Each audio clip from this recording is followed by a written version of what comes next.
বন্ধুরা, কেমন আছো তোমরা সবাই? আশা করছি তোমরা খুব ভালো এবং খুব সুস্থ আছো। আজকে আমি তোমাদেরকে দেখাবো চিনে বাদাম দিয়ে একটা মিষ্টি রেসিপি। চিনে বাদামগুলোকে ভেজে নেব শুকনো খোলাতে। তো এখানে আমি টোটাল 250 গ্রাম বাদাম নিয়েছি। বাদামগুলোকে আমি আবার কড়াই দিয়ে দিলাম। এটাকে পুরোপুরি লো ফ্লেমে ভাজতে হবে, হাই ফ্লেমে ভাজা হবে না।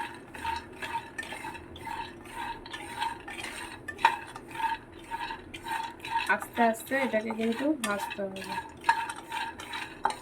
ভাজা ভাজা হয়ে গেছে, দেখতে পাচ্ছ কালারটা একটু চেঞ্জ হয়ে গেছে। তোমাদের একটা বাদাম তুলে দেখাচ্ছি। যখন দেখবে বাদামের খোসাটা খুব সহজেভাবে ছেড়ে যাচ্ছে, তখনই বুঝতে হবে যে বাদামগুলো ভাজা হয়ে গেছে। এবার আমি গ্যাসটাকে বন্ধ করে দিলাম। এর খোসাগুলোকে আমি পরিষ্কার করে নেবো। এবার বাদামগুলো ঠান্ডা হয়ে গেছে এবং খোসাগুলোকে আমি ভালো করে ছাড়িয়ে নিয়েছি। এবার এই বাদামটাকে আমি এবার মিক্সি জারে দিয়ে গুঁড়ো করে নেব। গুঁড়ো করার সময় একটা জিনিস তোমাদেরকে খেয়াল রাখতে হবে, মিক্সিটাকে একভাবে চালালে কিন্তু হবে না। একভাবে চালালে এর যে এক্সট্রা তেল থাকে বাদামটার, তো এক্সট্রা তেলটা বেরিয়ে যাবে। তো তোমাদেরকে পজ নিয়ে নিয়ে এটাকে গুঁড়ো করে নিতে হবে। গুঁড়ো করা হয়ে গেছে বাদামটা, দেখতে পাচ্ছ ঠিক এরকমভাবে গুঁড়ো হয়ে যাবে। এবার এর সঙ্গে আমি গুঁড়ো দুধ মেশাবো। এখানে আমি নিয়েছি 50 গ্রাম গুঁড়ো দুধ। এটাকে এর সঙ্গে মিশিয়ে দেবো।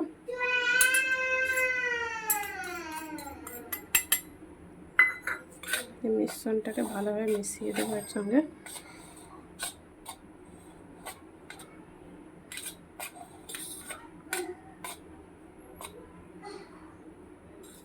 কড়াই বসিয়ে দিয়েছি। এবার কড়াইয়ের মধ্যে আমি দিয়ে দেবো 200 গ্রাম চিনি।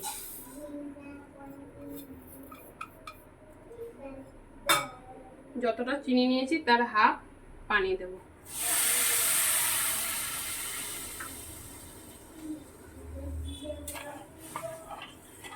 চিরাটাও আমার হয়ে এসেছে, তো আমাকে দেখে নেব।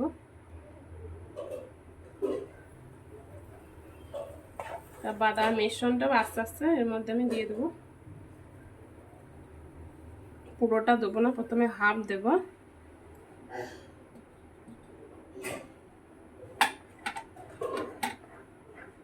আস্তে আস্তে মেশাবো যেন কোনো দলা না পাকিয়ে যায়। ফ্লেমটা কিন্তু একদম লো রাখবে, হাই রাখলে এটা কিন্তু দলা পাকিয়ে যেতে পারে।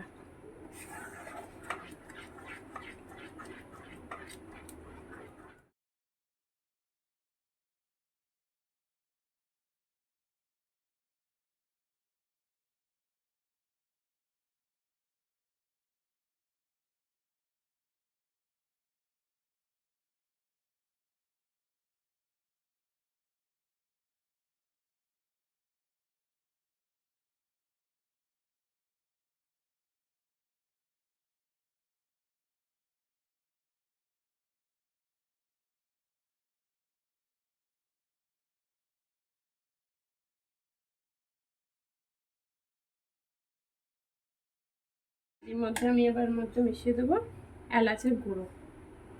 তোমরা চাইলে কোনো এসেন্সও এর মধ্যে ইউজ করতে পারো, কিন্তু আমার এলাচ গুঁড়োটাই পছন্দ, তাই আমি এলাচ গুঁড়োটা দিলাম। আবারও ভালোভাবে একটা মিশিয়ে দেবো।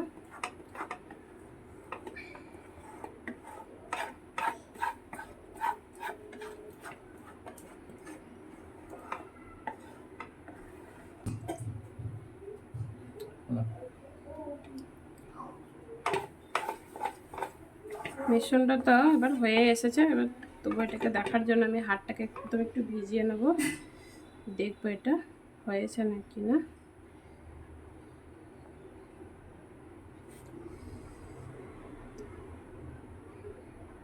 যখন দেখবে এরকম গোল হয়ে যাচ্ছে, শেপে চলে আসে, তখন বুঝতে হবে তোমাকে মিশ্রণটা তোমার রেডি। তোমার গ্যাসের ফ্লেমটা বন্ধ করে দিলাম। এবার এটাকে নেড়ে চেড়ে আমি এবার ঠান্ডা করব।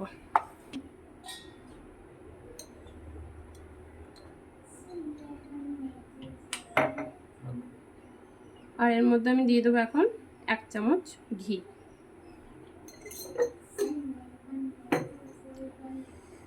ঘিটা দিয়ে এটাকে ভালোভাবে মিশিয়ে নেব।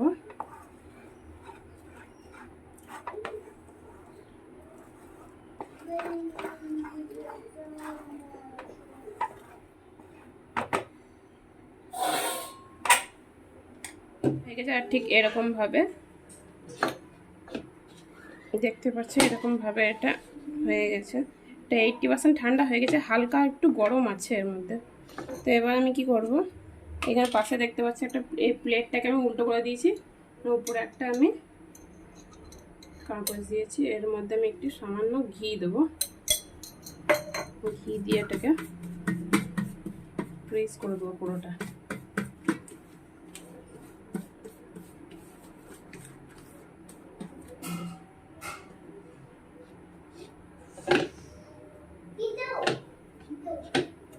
এবার এই মিশ্রণটাকে আমি এর মধ্যে দিয়ে দিলাম।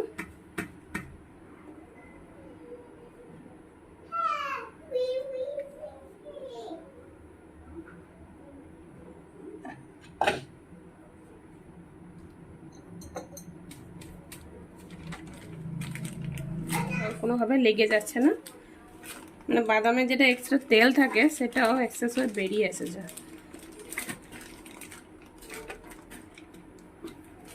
তোমাদেরকে দেখিয়ে দিচ্ছি ঠিক কীরকম। এই দেখো,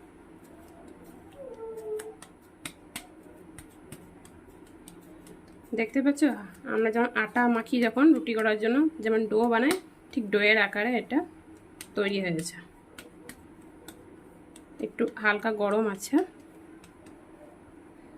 তো আবার একটু ঘি দিয়ে দেবো এর মধ্যে, দিয়ে এটাকে মাখিয়ে নেব। এবার এটাকে আমি হাতের সাহায্যে এরকম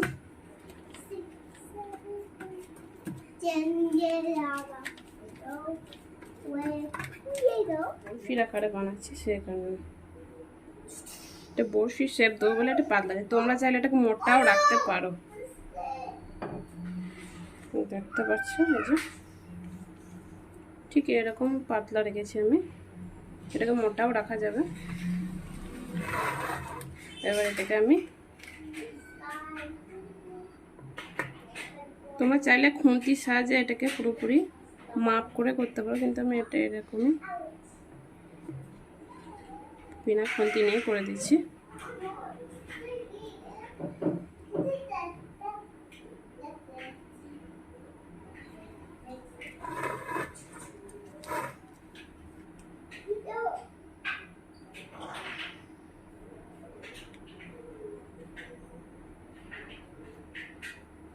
ছুরিটাতে লেগে যাচ্ছে বলে আমি একটু এর মধ্যে ঘি দিয়ে দিলাম।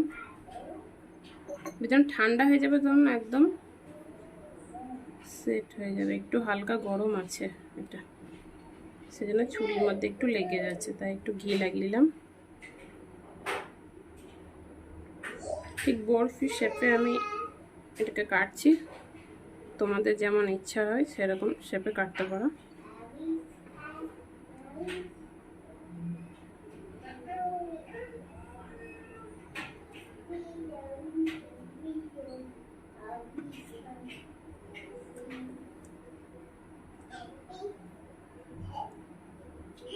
শেপ দেওয়া হয়ে গেছে, এটাকে আমি আবার 2 থেকে 3 ঘন্টা ফ্রিজে রেখে দেবো ঠান্ডা হওয়ার জন্য।